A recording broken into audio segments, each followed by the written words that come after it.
Bom dia, boa tarde, boa noite, pessoal. Beleza, galera? Mais um vídeo aqui, pessoal.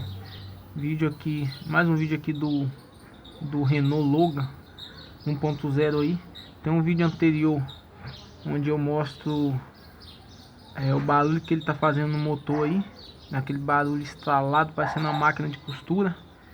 E abri aqui a parte de baixo, já abri em cima. Lá eu vi que as válvulas tá precisando dar uma regulada. E abri aqui a parte de baixo. Vou mostrar pra vocês aqui, ó. Aqui, pessoal, ó. Ó. Ó. Ó. Muitas das vezes, pessoal, para um lado aqui pro outro, ó. Pera aí. Um lado pro outro aqui é aceitável, mas não desse tanto aqui, tá muito.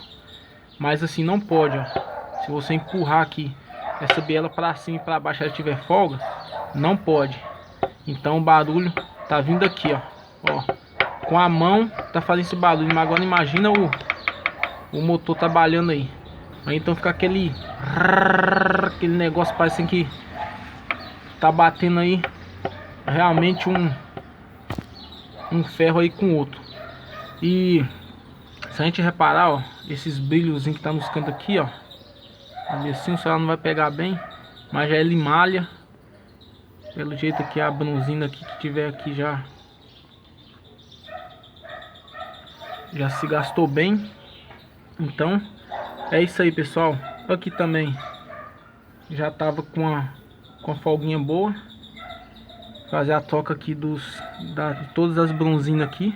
E isso no caso se não tiver gasto a parte ali do eixo ali do vidro. Beleza, pessoal? Fica mais esse vídeo aí então, e essa dica também. Antes de vocês tá tirando ali a tampa de válvula, até mesmo o cabeçote, para dar uma olhada. Se tiver com esse barulho aí que vocês viram no vídeo aí, no vídeo anterior, abre embaixo aqui e dá uma olhada primeiro, beleza? Talvez só aqui embaixo aqui, mexendo aqui, já resolve.